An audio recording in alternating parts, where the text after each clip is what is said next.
my YouTube. I'm about to start filming, but before I start filming, let's make a spritz.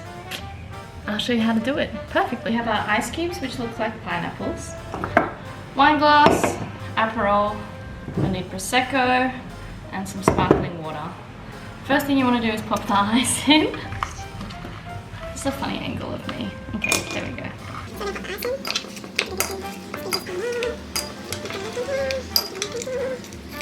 You can make any beverage you like as well, by the way, like iced coffee, I've just had too many already today, or just a glass of water, but I'm going out later, so it's fucking hot right now in Florence.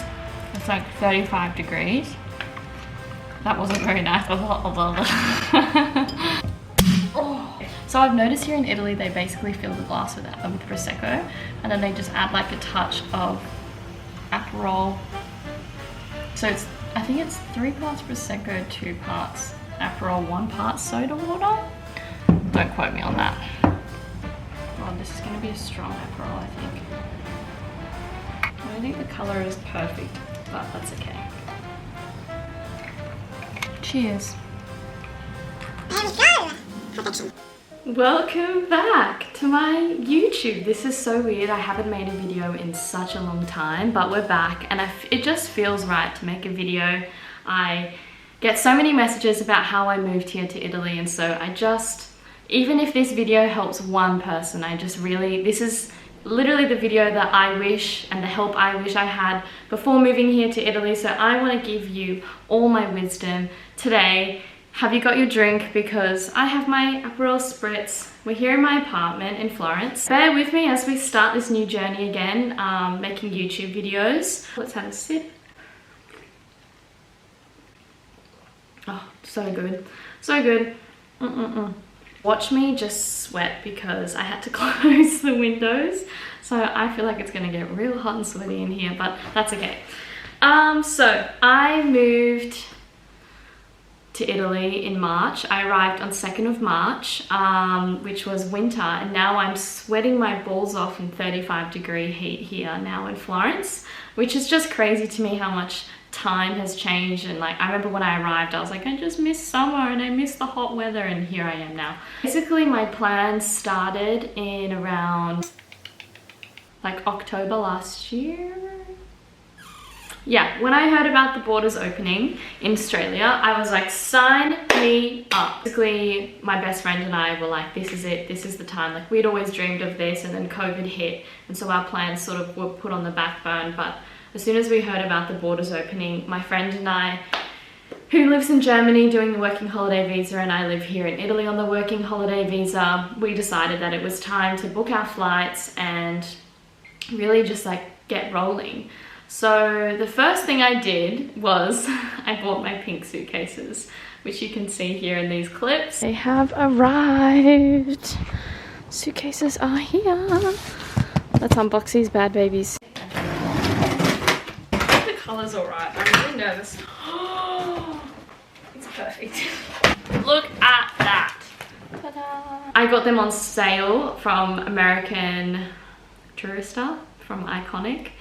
They are my babies. They make me look so cool when I go out. I thought they were so cool. I definitely don't lose them, but they got pretty scuffed on the first trip, but that's okay. So first thing first was buying my, sorry, my laptop's here. I'm checking out my notes as well as drinking my Aperol Spritz. Ooh, let's not knock you over. Then it was the wonderful visa process with the Italian consulate, which we're about to break everything down for you right now if you're going through this working holiday visa process. For anyone in any European country, especially one that is not as organized like Italy, Greece, Spain, which can be a little bit difficult, but I'm here to help. The first things first is that you need to make sure that you check this list off, which is quite easy. You must be Australian, or I think it's Australian, Canadians, and some other people. I'll list them here right now who can participate in the working holiday agreement. Specifically in Italy, you must be age between 18 and 30, not have any minors, which means no children, and you must not have previously taken part in the working holiday agreement. I believe that only means for Italy, and you can only do it once in that country, and then you can do it again in another country. Don't quote me on that. By the way, I'm not a professional. This is all from my personal experience. If you do seek professional help, please do so. But this is all just based off my personal experience moving here to Italy. So then, once you have ticked that list off, you then need to book your appointment in with the consulate via the consulate website on Italy. It's important. They don't say this in this checklist that they give you. The links are all below. But in this they give you a checklist about before you come to your appointment. And it's not on here. It's at the very bottom of the website. But it says your appointment cannot be over 90 days of when you're leaving, but it needs to be within 90 days of leaving to give them enough time to process. It's weird. Basically, about the day before my appointment, I realized I had booked too soon. It was over the 90 days. So then I had to cancel and rebook. And by that time I got lucky, it was like 2 weeks later, but some people were months later. Before your appointment, these are the following things that you need. A filled national visa application form, which can be downloaded from their website. And then you need an Australian passport. I got a whole brand new one. Applied for a new passport today, Mum. Oh yeah. It's gonna be my first adult passport. Oh yeah. Because my last one I got in 2015. Crazy. Make sure there's at least 6 months validity from the intended date of return. So 6 months from your return date. Oh my god, I'm sweating. And then a photocopy of that. And then you need a valid both-way ticket, or at least a one-way ticket and proof of sufficient funds to buy another ticket. So those sufficient funds need to be at least $5,200. That's also to support yourself for the year, and which can be demonstrated through 3 months of bank statements. So I went to Commonwealth Bank and got 3 months worth of bank statements, but when I got to the appointment, the paperwork I had, it wasn't the exact date of the day of the appointment. So make sure when you print off that document, do it in the morning. You can go to your local bank and get it done, or you can do it online and just prove 3 months of your bank details. If you have more questions about how I saved money, how much money I had, how I budgeted, how much everything was, we can definitely break that video down, even though talking about money freaks me out. But you know what? Money is not to be freaked out about. So if you do have questions about that and costs and everything like that, please let me know and I'll make a video about that. The other thing you need is an insurance policy, which says for the second semester, which is like this last 6 months of your trip, should be covered. Yeah, it's just a load of crap. I bought insurance for the whole year. Kind of confused about that. So I just bought insurance for the whole year with Cover More from the dates that I wanted to leave and come back.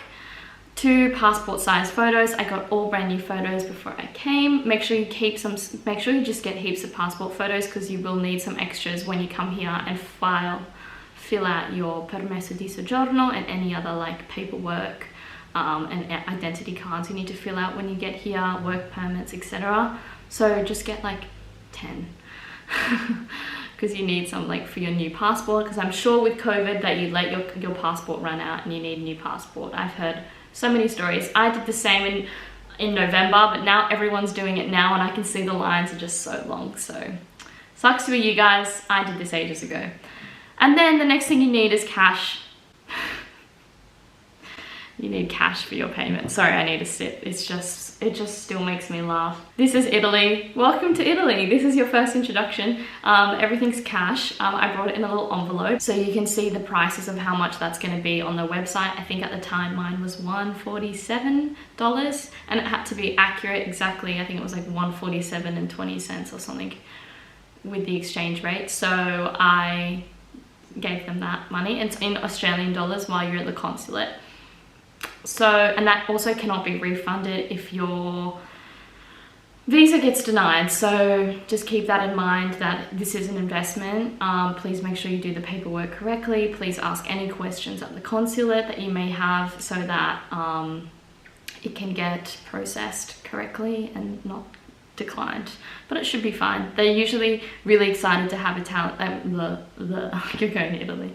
They're really excited to have Australians and tourists in the country, so it should be completely fine. Then the next thing you need, which they don't tell you, which I figured out while I was there, is a week's accommodation in an Airbnb or a hostel. You can make this refundable, so just book a week, just to prove that you have somewhere to stay when you get there.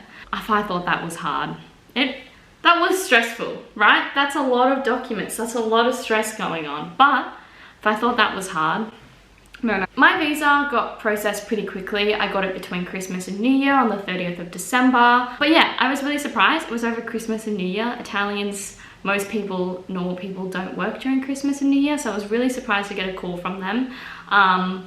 But then there was the process of trying to pick out my visa, which was also a whole nother thing. Basically, the consulate, their hours are like 8 till lunchtime, and then I don't think they open in the afternoons.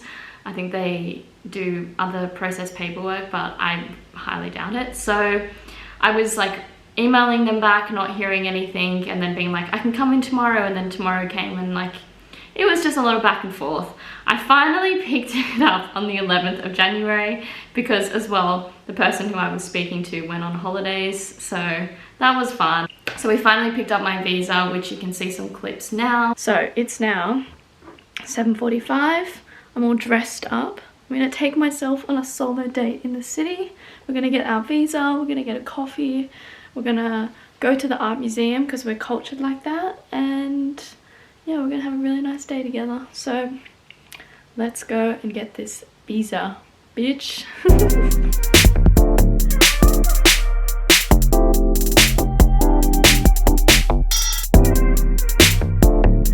Now we've got a month and a half until I leave. So during this time, I was packing up my room, putting it in boxes. I have all these boxes in my room if my camera's gonna, yeah.